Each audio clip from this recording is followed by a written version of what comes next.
Bismillahirrahmanirrahim. Assalamualaikum warahmatullahi wabarakatuh. Alhamdulillahi Alhamdulillahilladzi ja'ala 'abdahu ar-risalata wa nubuwah. Asyhadu an la ilaha illallah wahdahu la syarikalah. Wa asyhadu anna Muhammadan abduhu wa rasuluh sallallahu alaihi wa ala alihi wa sahbihi wa man wala wa man tabi'ahum bi ihsan ila yaumil qiyamah. Peserta kajian Kamusa yang dirahmati Allah Subhanahu wa taala, di sore ini kita akan melanjutkan masih seputar tentang tadhirun najasah, yaitu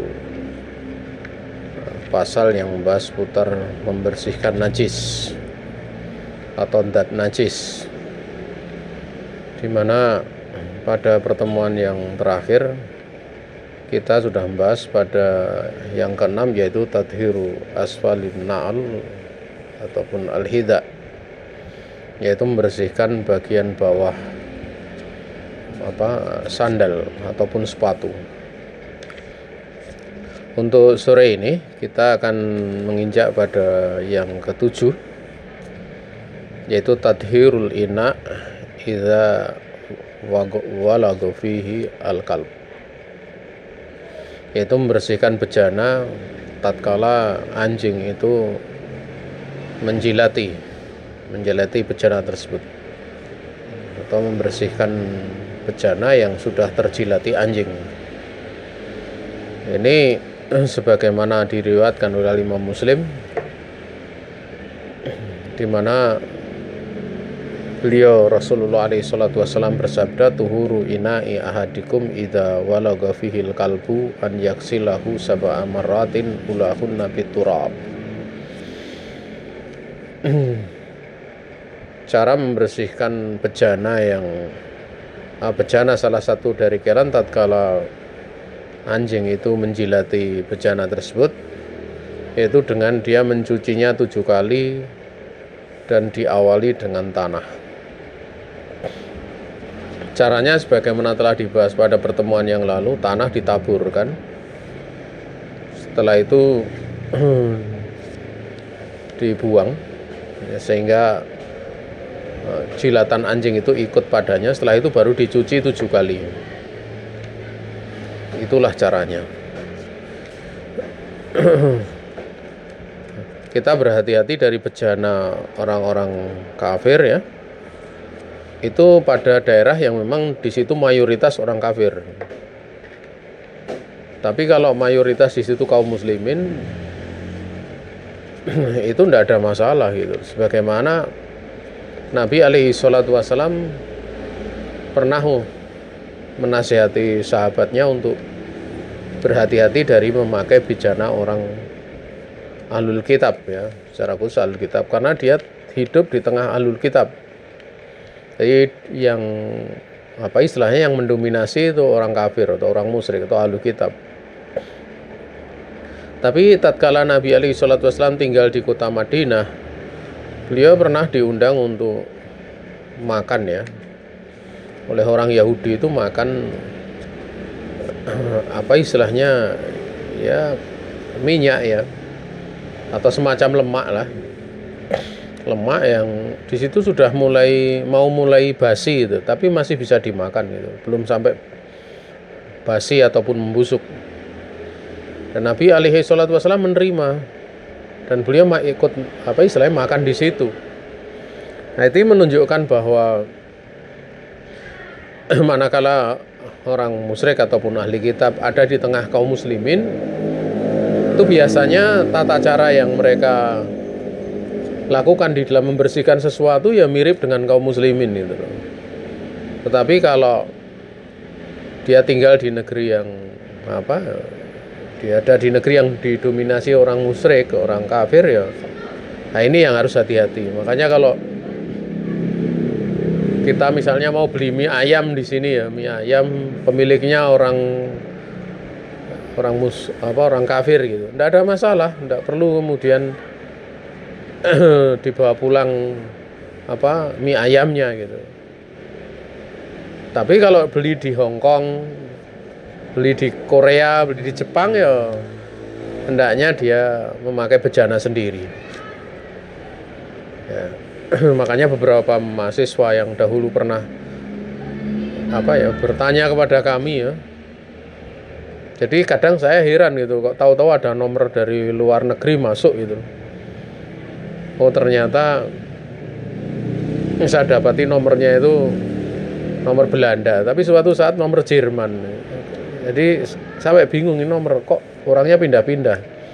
Oh ternyata sedang kuliah S3 di Belanda. Kuliah S3 di Belanda, kadang kalau konsultasi dengan dosennya itu enggak mesti di Belanda, kadang di Jerman. Kadang nomornya nanti ganti lagi. Ada pula yang kuliah S2 waktu itu di beberapa negara ya.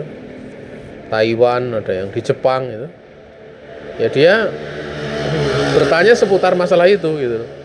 Sampai dia bagaimana caranya supaya kami bisa makan dengan baik. Ya masak sendiri. Punya bejana sendiri gitu loh. Karena kalau pakai bejana di daerah-daerah kafir seperti itu nggak memperhatikan masalah najis dan tidak.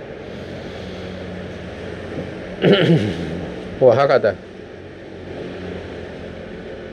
Kemudian yang kedelapan adalah tadhiru jildil maitah bidibak, yaitu membersihkan kulit bangkai itu dengan disamak ya. Ini dalam Sahih Muslim ya, juga dalam Abu Dawud dan riwayat Al-Imam Malik itu Nabi alaihi salatu wasallam bersabda idza dubigo al-ihabu faqad tahur. Apabila kulit itu telah disamak maka sungguh dia telah suci. Ya. Artinya berarti kalau tidak disamak berarti najis kan gitu. Karena lawan daripada toharoh atau di situ tohur gitu. Ya berarti dia najis. Ya.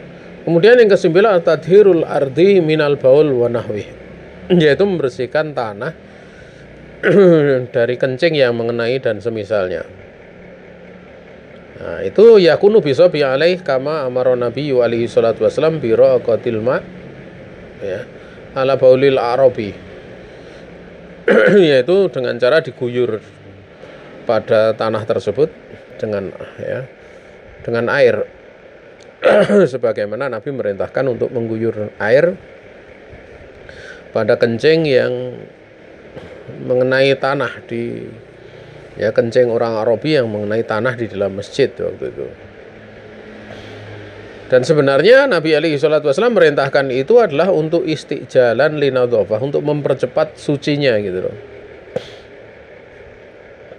Ya. Andaikan tidak dilakukan hal demikian, tidak diperintahkan demikian, maka apabila kemudian dibiarkan saja pun niscaya akan kering. Ya, akan jafat wa dhahaba atharu najasah. Ya, tahurat. Niscaya akan kering, kemudian hilanglah pengaruh najis dan itu menjadi suci gitu loh. Ya. Sehingga sifatnya membersihkan tanah yang kena kencing seperti ini dengan air adalah untuk mempercepat gitu loh. Ya, adalah untuk mempercepatnya. Kemudian yang selanjutnya itu tadhirul bi'ri awisamni idza waqa'at fiha najasatun, yaitu membersihkan sumur ataupun minyak samin ya yang ada dalam, misalnya kayak dalam dalam kantong plastik kayak tong gitu loh. Dalam tong, dalam tempat yang besar ya. Apabila najis itu mengenainya, ya kalau najis mengenainya ya caranya gimana? Ya dengan diambil najisnya, diangkat najisnya, dihilangkan najisnya. Kemudian yang di sekitarnya air atau samin itu dibuang. Ya, adapun yang tidak, yang sisanya itu berarti suci, wayab ko albaki tohiron gitu. Yang tersisa suci.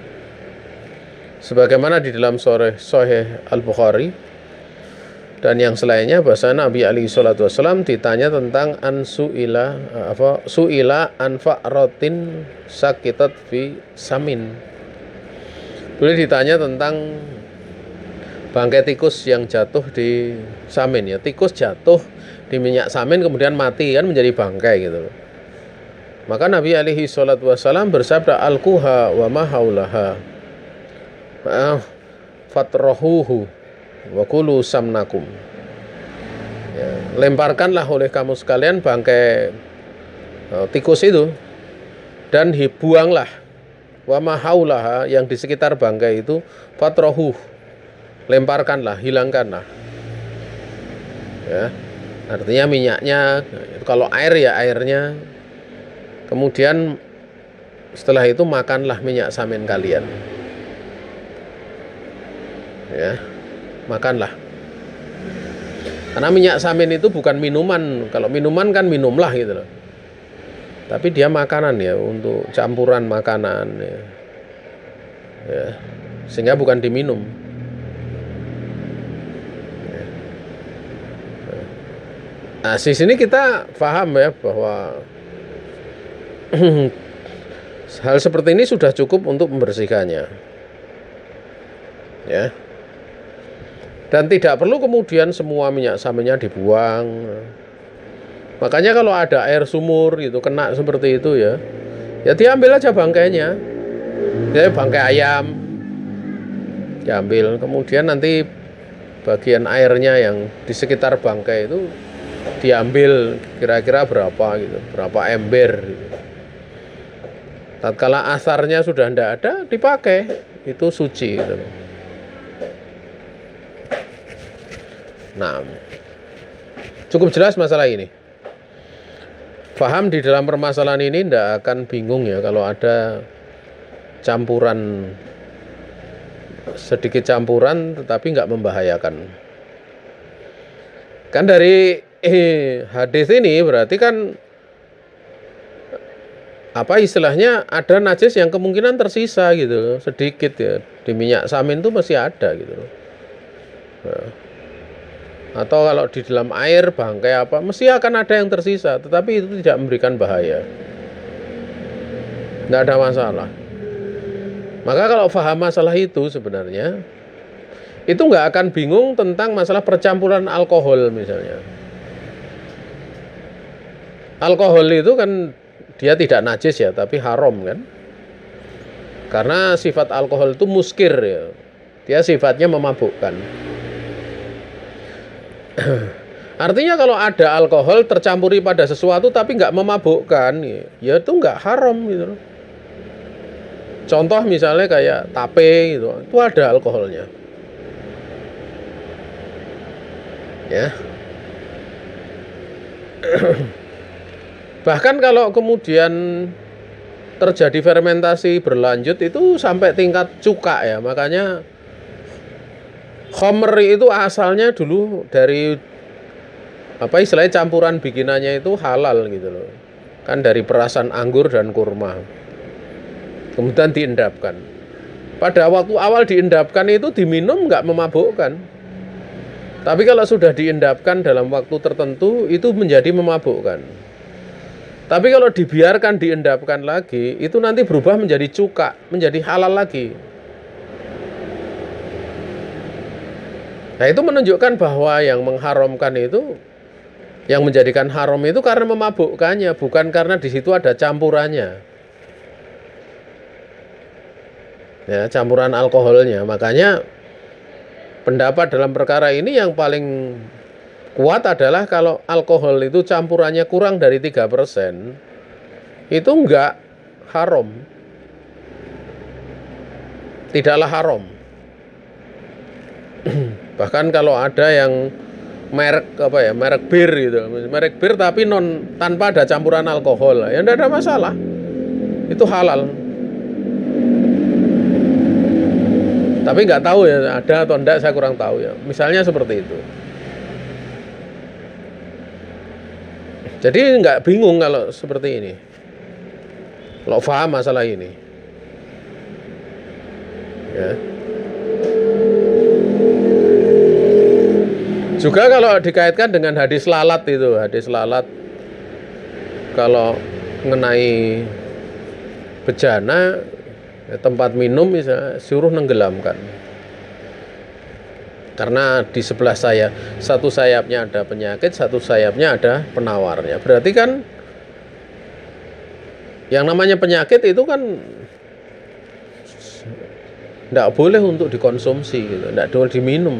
Tatkala mencampuri minuman tapi sudah ditawarkan itu menjadi tidak ada masalah, boleh gitu loh. Ya, tidak dilarang. Nah, kalau paham masalah seperti ini sebenarnya mudah ya. Sehingga sering ada pertanyaan kalau ada alkohol campuri di dalam bikin roti itu bagaimana, halal enggak? Ya halal aja, enggak masalah. Ya.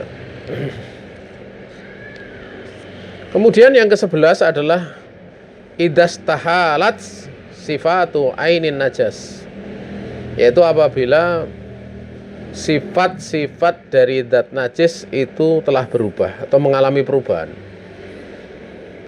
di mana ya, nama yang dihukumi padanya itu dengan najis itu sudah gugur. Bihaitsu batula anhu al-ismul mahkumu alaih binajasah. Penamaannya sudah gugur, artinya sudah berubah menjadi zat lain gitu. Wasara sayyan akhar tahiron. Dan dia menjadi sesuatu yang lain yang berbeda dari sebelumnya, yang suci. Maka yang seperti ini dihukumi dengan kesuciannya. Sebagaimana idza tahawwala algha itu ila turab. Sebagaimana tatkala kotoran ya, goet itu buang air besar, ya, tinja, itu berubah menjadi tanah misalnya. Kan lama-lama dia ada di atas tanah sampai bercampur dengan tanah menjadi tanah. Ya itu sudah suci, tidak najis. Nah, kemudian yang ke-12, idza sakita an thawbil mar'ah labanun min sadaiha fala junaha 'alaiha wala yajibu alaiha an taksilahu fa huwa tahirun wa laysat bihi najasatan afan. Wa bi nahwi hadzal qaul qala Ibrahimu an-Nakhai kama inda Ibni Abi Syaibah fil Musannif bisanadin hasan. Yaitu apabila ada susu yang mengenai baju seorang wanita, yaitu air susu dari tempat keluarnya susu dia, maka itu tidak ada masalah baginya. Artinya tidak najis. Tidak wajib baginya untuk mencucinya, karena susu itu dia suci dan bukan najis. Dan dengan yang semisal pendapat inilah Ibrahim an-Nakhai telah mengatakannya. Sebagaimana juga di sisi Ibnu Abi Syaibah di dalam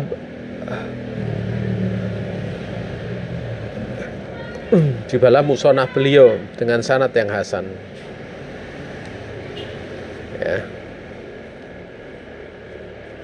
Nah, ini cukup jelas ya. Mungkin ini ada yang ditambahkan ya kaitannya dengan air susu ya. Itu dia suci bukan najis ya. Ya.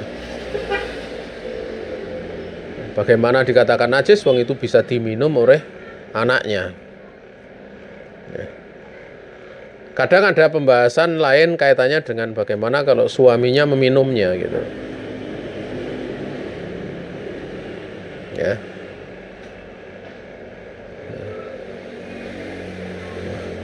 Maka kalau suaminya itu meminumnya, itu yang sering timbul pertanyaan apakah memahramkan atau tidak,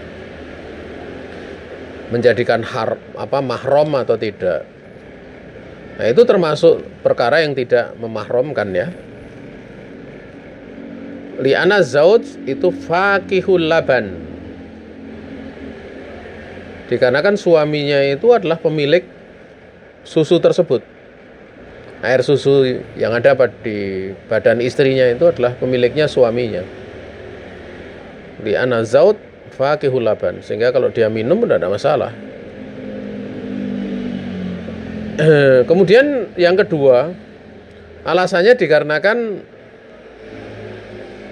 minum ya, minum susu dari seorang ibu itu yang menjadikan memahramkan itu adalah khamsu radhaatin, 5 kali susuan. Sementara kadang seorang suami tidak akan sampai sejumlah ini. Ya, ini alasan yang kedua. Alasan yang ketiga bahwa suami minumnya itu termasuk bab tamattu bainahuma. Ya.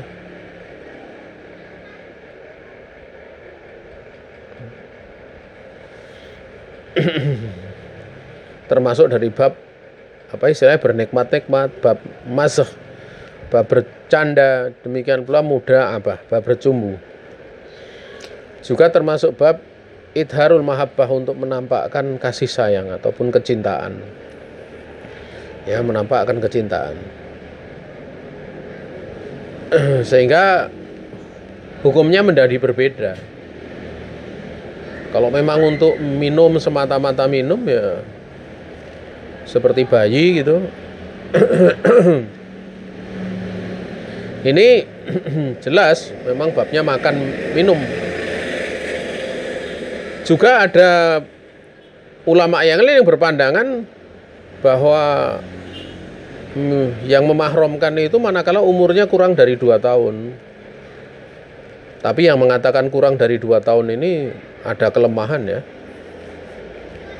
Karena ada seorang sahabiah Nabi alaihi salatu wasallam itu biasa dia bertemu dengan seorang anak ya itu. Ya.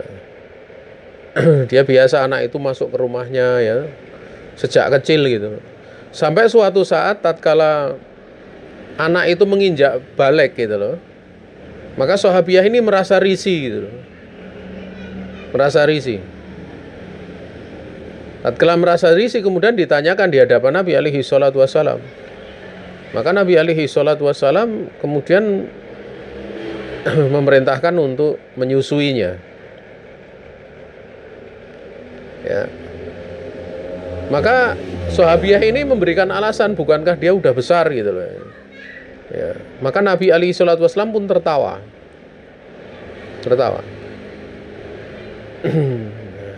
Nah, ini menunjukkan bahwa di atas umur 2 tahun kalau ada hajat untuk memahramkan ya, dengan menjadikan mahram karena susuan itu boleh. Dan memahramkan menyusui kan tidak mesti langsung menyusu dari tempat keluarnya air susu. Walaupun kalau menurut pendapat Dohiriyah demikian, syarat untuk memahramkan harus menyusu dari tempat keluarnya air susu. Tapi kalau para ulama yang lain mengatakan bahwa itu nggak menjadi syarat, sehingga misalnya diperas pakai botol diminum, kalau itu sampai mengenyangkan selama 5 kali itu memahramkan. Dan yang memahramkan adalah ini. Adapun daging yang terbentuk dari darah orang lain karena donor darah, itu nggak menjadikan mahram ya. Kan sama kalau air susu diminum itu kan nanti diolah tubuh menjadi darah, kemudian menjadi daging, juga darah, juga menjadi tulang gitu loh. Nah itulah yang memahramkan. Susu itu yang mahramkan. Tapi kalau darah enggak. Kalau darah kan langsung disuntikkan menjadi darah, kemudian darah ini nanti akan menjadi sebagian menjadi regenerasi daging, regenerasi kulit, regenerasi tulang kan. Namun ini tidaklah memahramkan. Syarat untuk memahramkan itu melalui proses air susu itu diminum, masuk dalam perut. Wallahu ta'ala a'lam.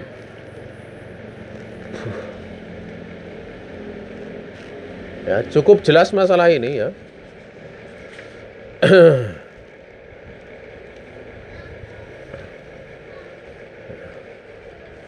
Kemudian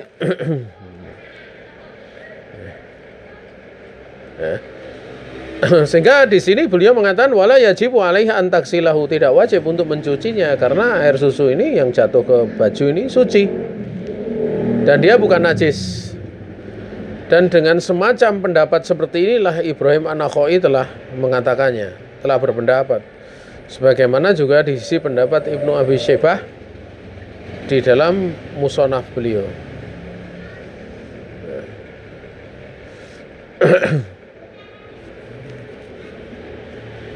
Selesai pembahasan tentang tadhirun najasah, ya. Kita usahakan ya, saya sampaikan pelan-pelan ya agar supaya mudah difahami gitu loh. Walaupun kalau pelan-pelan itu kadang repotnya ngantuk. Dan karena sifatnya pelajaran ya, saya akan berusaha untuk menyampaikan dari awal sampai akhir itu hanya inti-inti ilmu, nggak ada selingan-selingan ya, atau sangat sedikit selingan-selingan gitu. Karena kalau selingan-selingan nanti mesti nggak akan selesai materi ini. Atau kalau untuk mengulang-ulang perkara yang sudah jelas, itu menjadikan waktunya panjang. Dan itu target kita menjadi berat nanti untuk kita kejar. Kemudian pembahasan selanjutnya adalah sunanul fitrah. Ya, sunah-sunah fitrah. Perilaku-perilaku fitrah. Nah, sebelum membahas tentang masalah ini ya kita mesti mengetahui fitrah itu apa gitu. Kalau di dalam kitab ini disebutkan yang disebut dengan sunanul fitrah itu adalah sunanul anbiya, sunahnya para nabi. Dikatakan pula sudah al-fitrah itu dia adalah adin agama ini. Namun sebenarnya kalau didefinisikan lebih istilahnya lebih jelas ya, yang namanya fitrah itu adalah sifat penciptaan yang Allah telah menciptakan hambanya itu di atas sifat-sifat tersebut. Itulah fitrah. Al-khilqatul lati khalaqallahu ibadahu 'alaiha. Ya.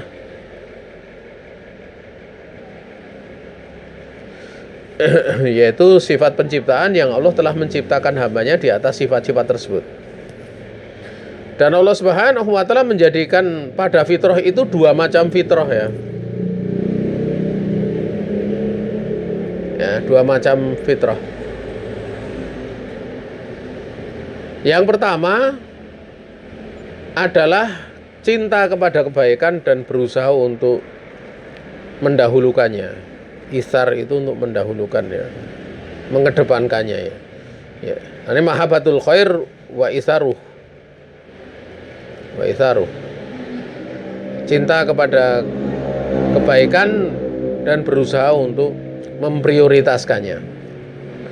Ini fitrah yang pertama. Kemudian fitrah yang kedua yang difitrahkan oleh Allah adalah karahatu asyarri wa daf'uh.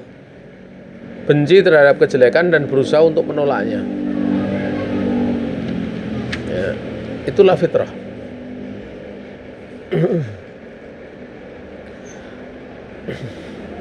Namun pembahasan di sini adalah berkaitan tentang masalah syariat, ya, syariat fitrah itu. Makanya diterangkan oleh Syekh Abdurrahman bin Nasir Sa'di, beliau mengatakan wa ja'alallahu syari'a syara'i al-fitrati nau'aini. Allah telah menjadikan syariat fitrah itu ada dua macam. Ada dua macam. Yang pertama adalah yang sifatnya yutahhirul qalba war ruha wa huwal iman wa tawabi'uhu.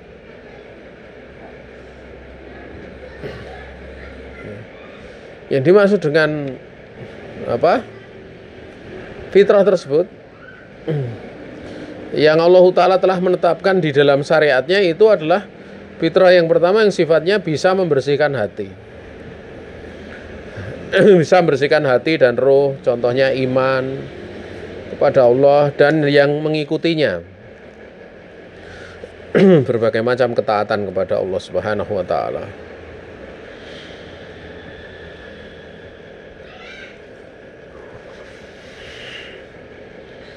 Kemudian yang kedua itu adalah fitrah yang ya'udu ila tadhiri ad-dhahirati wa nadhafatuh.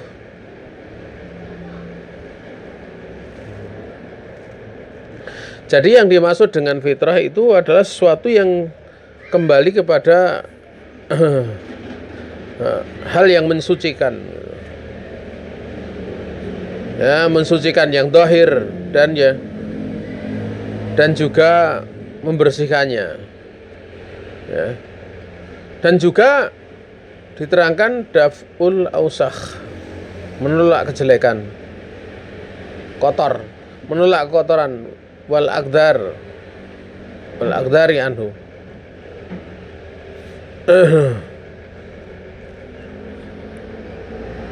Naam. Ini cukup jelas ya. Ya, ini menolak kekotoran dan apa istilahnya, ya sama, aqdar sama wasakh itu sama, kotoran darinya. Itu secara aturan. Jadi ada yang membersihkan zahir, ada yang membersihkan batin. Dalilnya dalam sabda Rasulullah alaihi salatu wasallam, al-fitratu khamsun. Fitrah itu ada 5. Dalam sebagian riwayat diterangkan 10. Fitrah itu ada 10. Kalau di sini disebutkan 5 saja. 5 itu apa? Diterangkan oleh Nabiullah Muhammad alaihi salatu wasallam, al-khitanu wal istihdadu wa qasyu syaribi wa taklimul adfari wa natful abati. Yang pertama yang termasuk fitrah itu adalah khitan. Ya, sunat teman kita, khitan.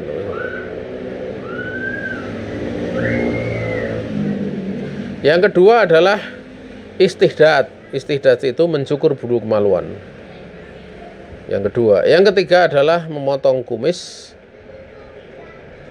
Yang keempat adalah memotong kuku. Dan yang kelima adalah mencabut bulu ketiak. Ini semua adalah fitrah yang bisa membersihkan yang zahir.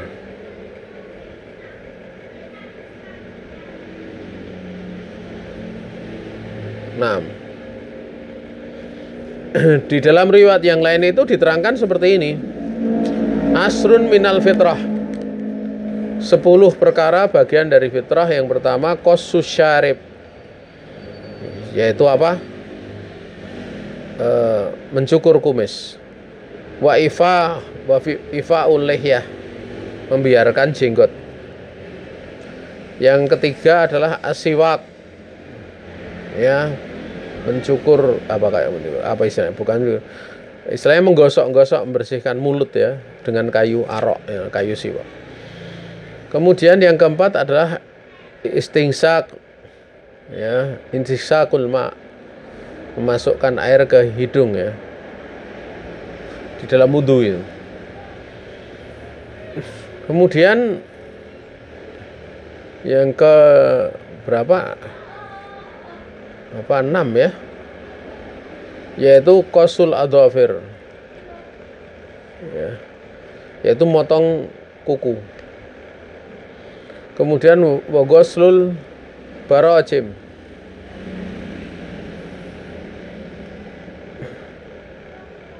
ghuslul barajim, yaitu mencuci ruas-ruas jari. Kemudian yang ini yang 6 tadi ya. Yang ketujuh adalah natful ibti, mencabut bulu ketiak. Yang kedelapan adalah halqul anat, mencukur bulu kemaluan. Tadi bulu ketiak, ini bulu kematian.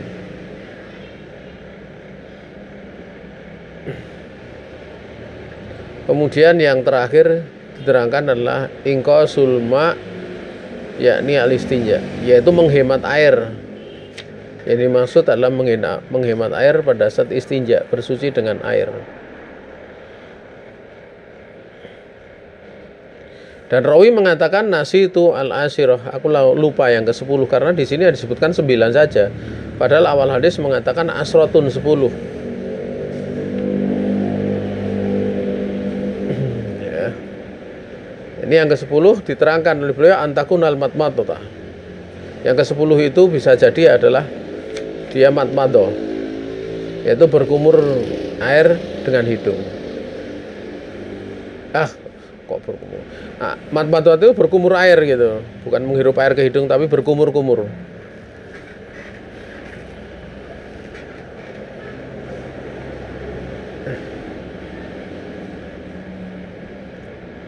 Dan jamaah yang dirahmati Allah Subhanahu wa taala, di sini dalam 10 termasuk fitrah dari hadis tadi yang 5 fitrah itu ada 4 saja. Tidak ada yaitu khitan. Maka dari situ bisa jadi khitan itu adalah masuk pada lafadz yang ke-10 itu.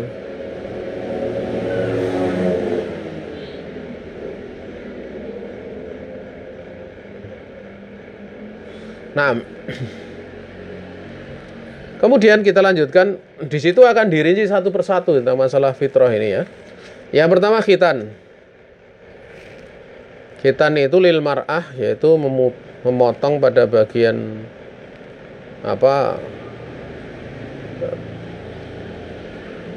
bagian ujung dari istilahnya kulit yang ada pada puncak kemaluan seorang wanita. Ya. Yang dimaksud istilahnya yang dimaksud khitan adalah demikian. Dan tujuan daripada khitan itu adalah untuk takdilu syahwatiha, yaitu untuk memelihara syahwatnya, mengatur syahwatnya. Karena kalau itu terlalu panjang, maka syahwatnya itu menjadi berkobar-kobar, mudah berkobar. Tapi kalau pendek itu bisa menghilangkan syahwatnya. Makanya hendaknya pertengahan saja. Ya. Sehingga khitan bagi seorang wanita fi haqqil mar'ati mustahabun wa makramah. Dia hukumnya adalah disukai dan itu kemuliaan sifatnya.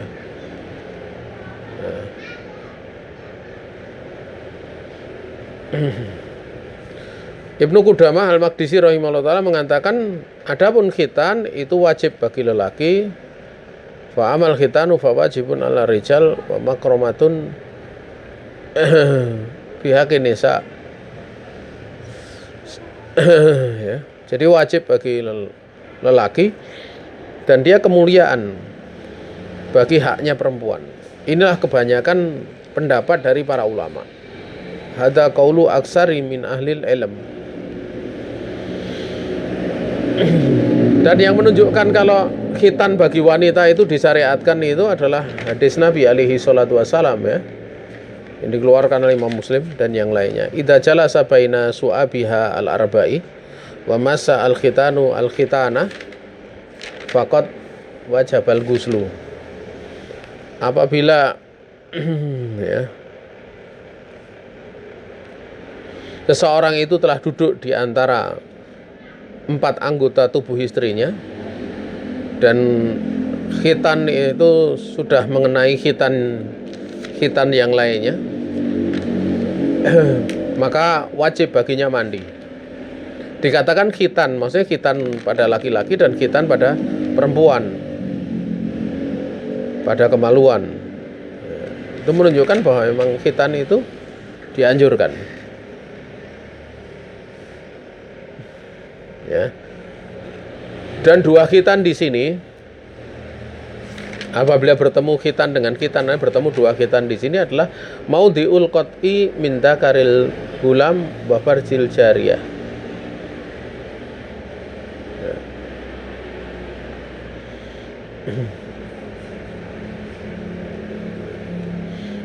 Yang namanya khitan itu adalah 2 bagian yang dipotong pada dakar seorang anak laki-laki dan kemaluan seorang anak perempuan jariyah.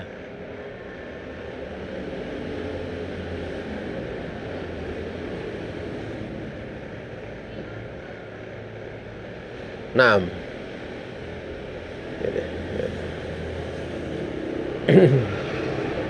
Kemudian ya, di sini ada penjelasan bahwa memang para wanita itu, yaitu banat, anak-anak perempuan itu kuna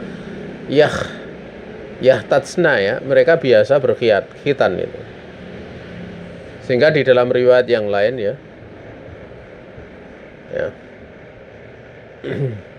di mana ada hadis-hadis yang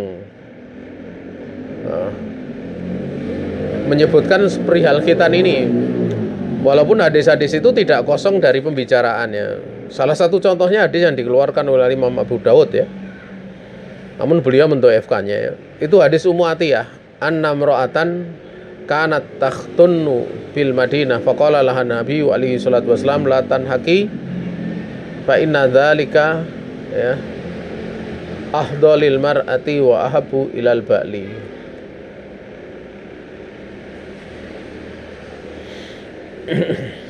Dari hadis Ummu Atiyah bahwa seorang wanita itu biasa dahulu berkhitan di Madinah. Wanita di Madinah biasa berkhitan. Maka Nabi bersabda, jangan kamu larang ya, dari mereka berkhitan, jangan kamu merusaknya. Karena yang demikian itu lebih menjadikan wanita terhormat dan juga lebih dicintai oleh para suami. Ya. Kemudian dalam riwayat yang lain, ini hadis yang dikeluarkan oleh Al-Imam di dalam kitab tarikh yaitu Al-Khatib Al-Baghdadi itu, dan sanadnya mungkar ya.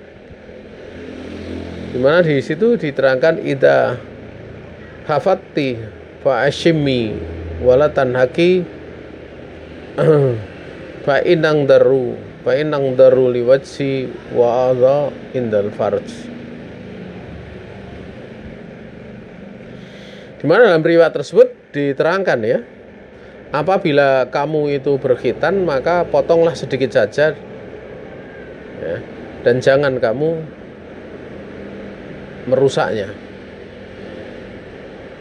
ya, berlebih-lebihan, dikarenakan itu akan mencerahkan wajah ya. Saya ulangi, fa innahu angdoru, tadi saya keliru ya, bukan fa innahum doru, tapi fa inna angdoru. Itu akan lebih mencerahkan wajah, juga lebih menjaga kehormatan ya, di hadapan suaminya. Jadi penting ya di sini ya, karena kaitannya mengelola syahwat itu. Ya, mengelola syahwat agar supaya seorang wanita syahwatnya tidak berkobar-kobar berlebihan.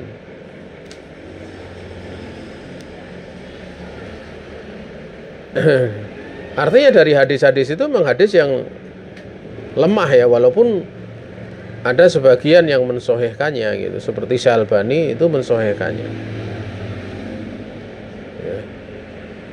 Dan ada sebagian ulama yang membahas itu dikembalikan kepada uruf gitu loh, uruf wanita di situ, uruf dari kemaluannya itu, bagian kulitnya itu atau bagian dagingnya itu panjang atau enggak. Kalau panjang ya dipotong, tapi kalau enggak ya jangan dipotong karena bisa menghilangkan syahwatnya ya. Nah, yang jelas ya, bahwa memang hukum dari khitan bagi wanita itu tidak akan tidak akan turun dari hukum, atau tidak akan kemudian kurang dari hukum mustahab gitu loh. Hukumnya memang mustahab gitu. Kemudian yang selanjutnya adalah siwak. Siwak itu diberlakukan ada beberapa tempat ya. Siwak itu diberlakukan pada beberapa tempat, yaitu pada saat mau wudhu ya. Dalam hadis yang dikeluarkan oleh Imam Ahmad, hadis yang sahih ini, Nabi bersabda, lau ana an asuqa ya ala ummati la amartuhum bisiwak ma'al wudhu. andaikan aku tidak khawatir untuk memberatkan umatku, niscaya aku akan perintah mereka untuk bersiwak tiap kali wudhu. Sementara dalam riwayat yang lain ya, dalam riwayat Imam Bukhari, Imam Muslim, Rasul alaihi salatu wasallam bersabda, laula an asyqa ala ummati la amartuhum bisiwaki inda kulli salatin. Andaikan aku tidak khawatir untuk memberatkan umatku, niscaya aku akan merintahkan mereka itu untuk siwak pada setiap kali sholat. Ya, inda kulli sholat. Ini menunjukkan bahwa siwak itu sangat dianjurkan ya. Dan juga siwak itu dianjurkan inda qiraatil Quran, pada saat baca Al-Quran. Dalam hadis yang dikeluarkan oleh Imam Baihaqi, hadis ini hadis yang sahih ya, disahihkan Syekh Albani. Dari Ali radhiyallahu ta'ala anhu, beliau mengatakan, umir Nabi siwak, kami telah diperintah untuk bersiwak. Waqal ya. Dan qala di sini adalah Rasul alaihi salatu wasallam beliau bersabda, innal abda idza qama yusalli atahu malakun faqama khalfahu yastami'ul qur'ana wa yadnu fala yazalu yastami'u wa yadnu hatta yad'a fahu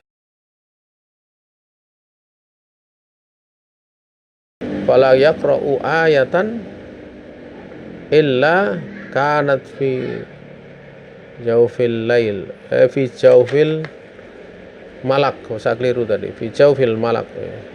Afan ya, saya agak kadang ngantuk ini. Sungguhnya seorang hamba tatkala dia sedang berdiri dalam sholat, maka ada malaikat yang mendatangi. Faqama khalfahu, malaikat ini akan berdiri di belakangnya, yastami'ul Qur'an, dia akan mendengarkan bacaan Quran yang sholat, dan juga dia akan mendekat. Dan terus menerus malaikat ini dia akan mendengarkan dan mendekat pada orang yang sholat tersebut, sampai mulut malaikat itu kemudian mendekat ke mulut hamba yang sedang sholat itu. Maka tidaklah hamba ini membaca satu ayat pun kecuali ayat ini kemudian akan masuk pada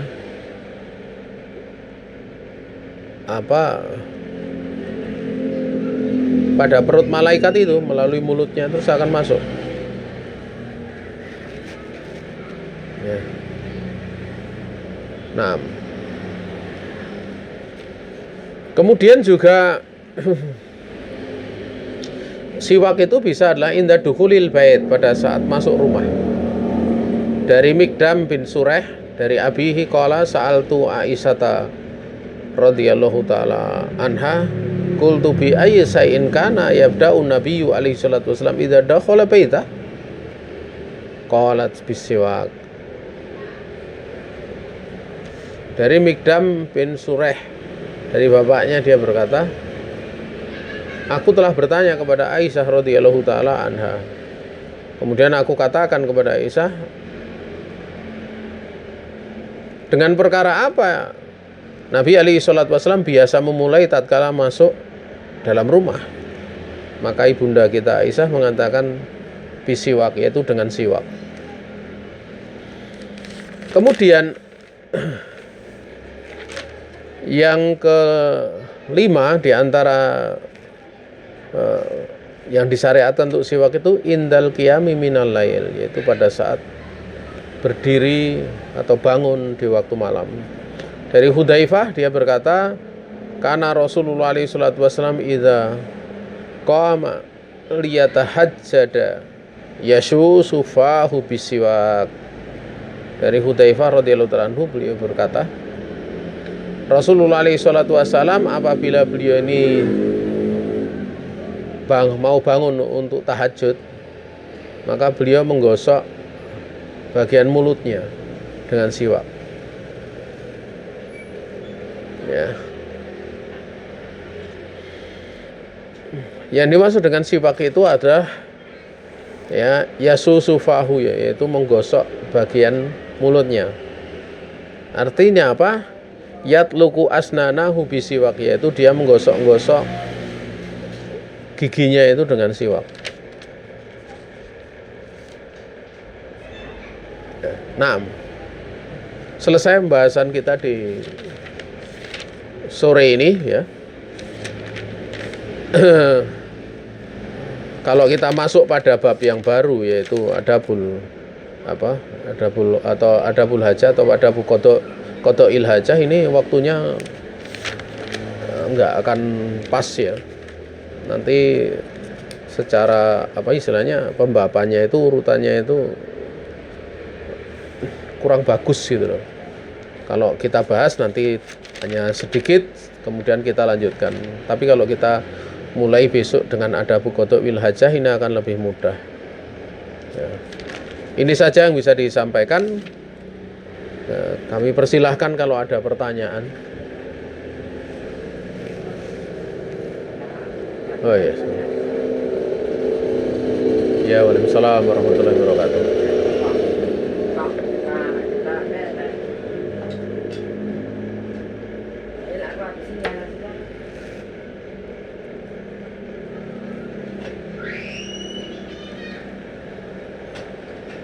Oh ya.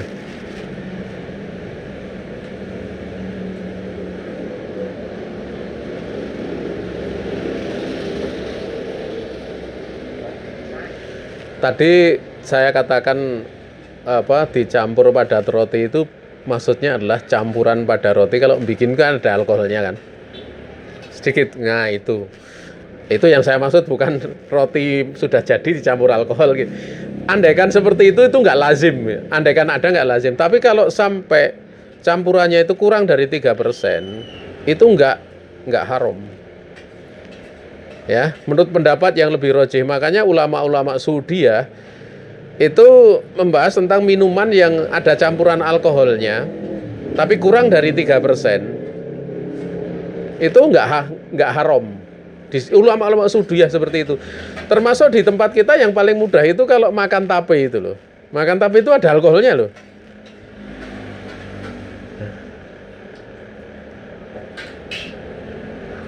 Ya, kalau campurannya itu kemudian kurang dari 3%, itu tidak minuman keras namanya.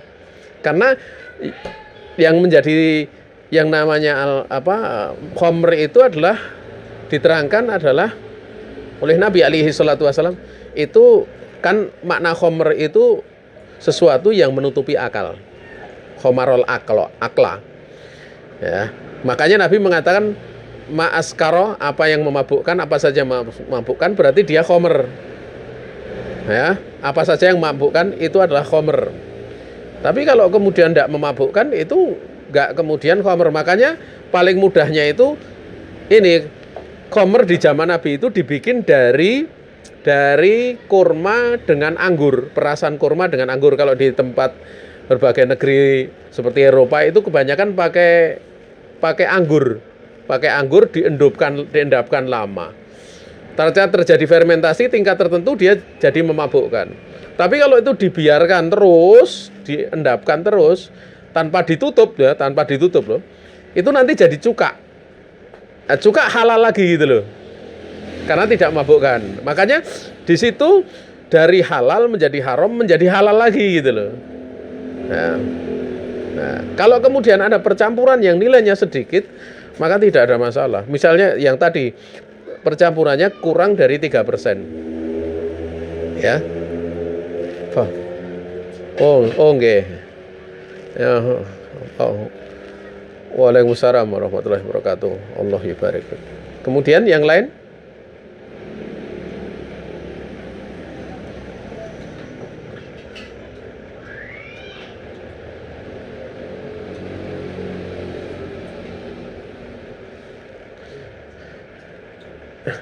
Mungkin perlu ditambahkan ya, bahwa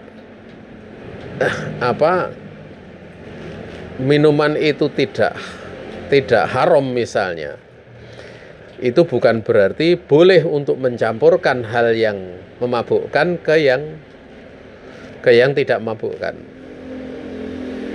Ya. Misalnya minuman dicampuri, wong ini tidak mabukkan, campuri alkohol kurang dari 3% misalnya.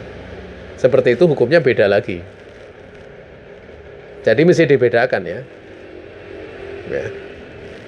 Agar supaya tidak salah paham dalam masalah ini.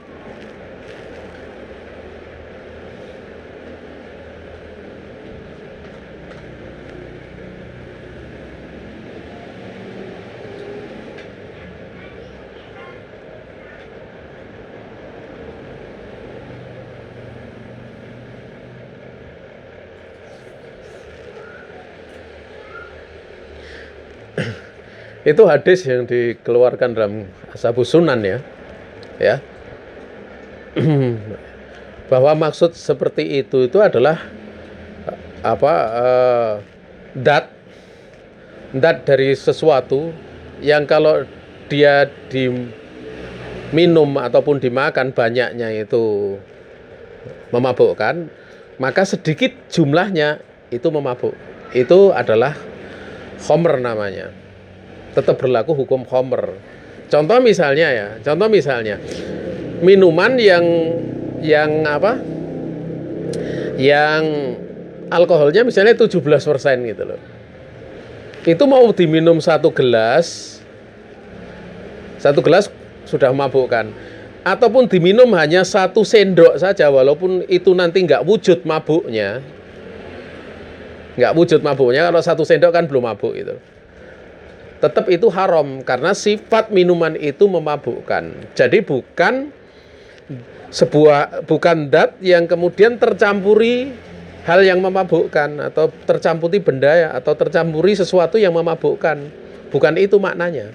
Tapi maknanya adalah memang dat minuman, misalnya minuman dengan kadar alkohol 17% tadi. Itu kalau diminum ya, itu bisa dikatakan memabukkan. Ya. Bisa dikatakan memabukkan walaupun diminum sedikit itu belum tentu orangnya mabuk gitu loh. Belum tentu orangnya mabuk. Misalnya dicicipi misalnya bukan cicipi, setengah sendok saja. Itu kan enggak mabuk. Orang enggak mabuk. Tetapi sifat minuman itu kalau diminum memang memabukkan gitu loh. Berbeda halnya dengan kalau alkohol tercampuri tercampuri pada sesuatu tapi kurang dari 3%. Diminum 1 gelas yang enggak memabukkan, diminum yang sedikit juga enggak memabukkan. Jadi bukan kaitannya dengan sesuatu yang memabukkan bercampur kepada dat, bukan, memang datnya itu sendiri yang memabukkan. Dan kalau kita misalnya satu contoh misalnya kayak alkohol ya. Alkohol itu kan enggak mungkin untuk dijadikan minuman. Orang minum alkohol bisa matanya mendelik itu. Bisa buta. Alkohol 100% loh. Atau alkohol 70% itu sudah orang bisa benar-benar bahaya gitu loh, membahayakan dirinya. Tapi alkohol tatkala dicampurkan itu baru bisa menjadi minuman kan gitu. Tetapi kalau misalnya memang ada minuman, taruh kata itu bukan alkohol ya, tapi bukan alkohol, tapi minuman itu memang datnya memabukkan gitu loh. Ya, bukan. Contoh yang mudah lagi itu ganja ya. Ganja itu kalau dimasak itu nggak memabukkan. Tapi kalau diproses dengan proses tertentu itu memabukkan. Lebih dasar daripada khamr gitu loh. Nah, kalau sudah diproses itu haram. Tapi kalau sebelum itu makan ganja yang masih daun itu jadi masakan ya enggak ada masalah gitu. Tapi kalau dikeringkan beda lagi. Dan itu banyak seperti itu. Tanaman yang kalau dalam kondisi tertentu itu kondisinya bisa dimakan, tapi pada kondisi lain tidak bisa dimakan, entah karena hukumnya menjadi haram atau memabukkan atau terkadang menimbulkan bahaya. Contoh misalnya kayak ketela ya. Ketela itu kalau dimakan, digoreng, istilahnya digodok itu enak gitu. Tapi coba ketela diparut, diperes sebentar saja, dimasukkan ke kulkas. Itu paling enggak lama sudah muncul sianida. Nah, itu kalau diminum bisa mati orang, bisa kena racun gitu. Ya. Padahal hanya karena itu gitu. Dan memang itu sifat-sifat sifat-sifat dari beberapa zat seperti itu gitu ya. Sehingga balik lagi bahwa Itu maksudnya adalah demikian ya, bahwa itu zatnya, bukan sesuatu apa yang sesuatu yang mabukkan mencampuri sesuatu, itu beda lagi babnya. Kalau mencampuri nanti kembali kepada percampurannya itu memabukkan atau enggak gitu loh. Baru kemudian bisa diterapkan sedikit atau banyaknya itu adalah haram. Mungkin demikian. Wallahu taala alam.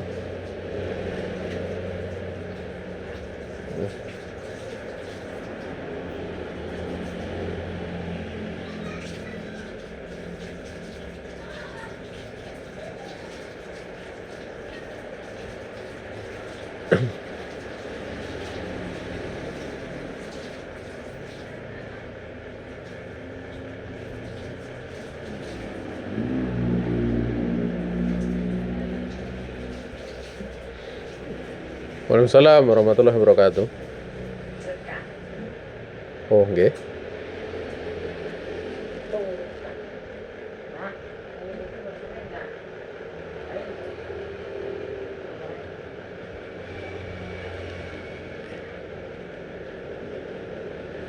Itu najis untuk apa dulu?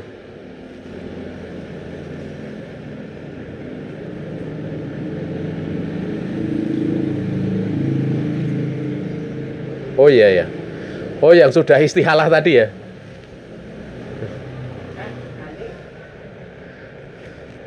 Iya iya. Jadi nah, jadi mesti difahami ya, ini pembahasan hukum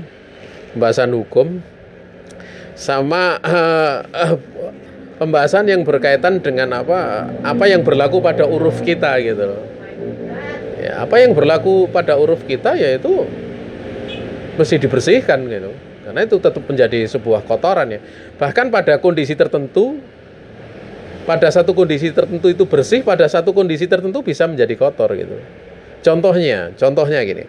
Masjid di zaman Nabi itu kan belum berlantai gitu. Kan di situ berarti pasir kan, pasir.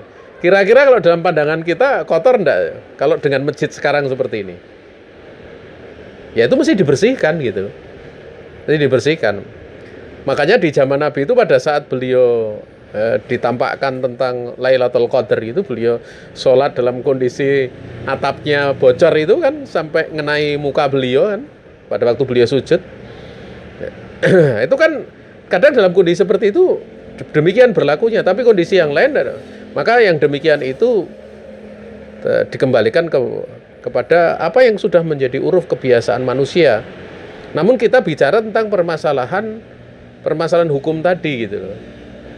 Yang mana pada keadaan-keadaan tertentu terkadang kita mengalami seperti itu, sehingga itu berasar apakah sebenarnya berpengaruh atau bukan berasar tapi berpengaruh terhadap aktivitas yang kita lakukan berkaitan dengan sah dan tidaknya ibadah kita di hadapan Allah. Inilah kepentingannya dari sisi pembahasan hukum. Tapi kalau itu dibersihkan ya mesti dibersihkan. Saya sendiri kalau lihat seperti itu mesti saya bersihkan gitu. Tapi itu secara istihalah gitu loh. Sudah istihalah. Mungkin demikian ya.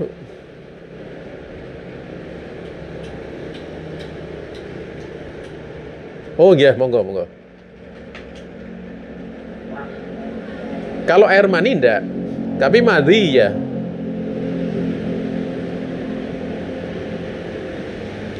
Kalau air mani itu kan kental. Kalau madhi itu dia agak bening tapi memang lengket.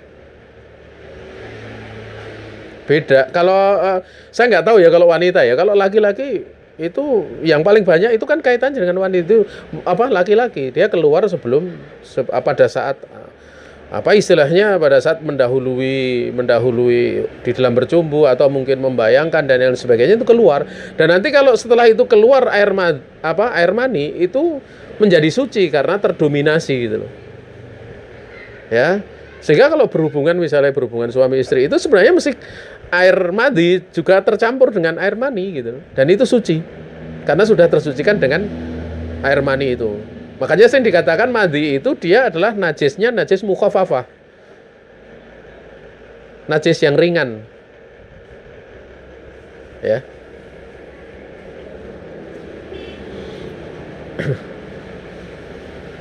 Mungkin ada yang lain lagi?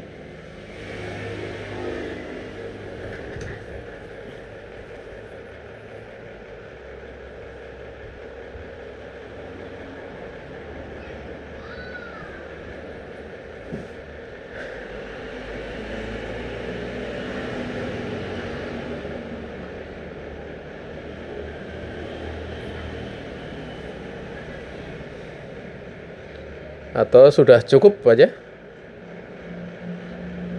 Kalau sudah, ini kami kembalikan kepada pembawa acara. Ya.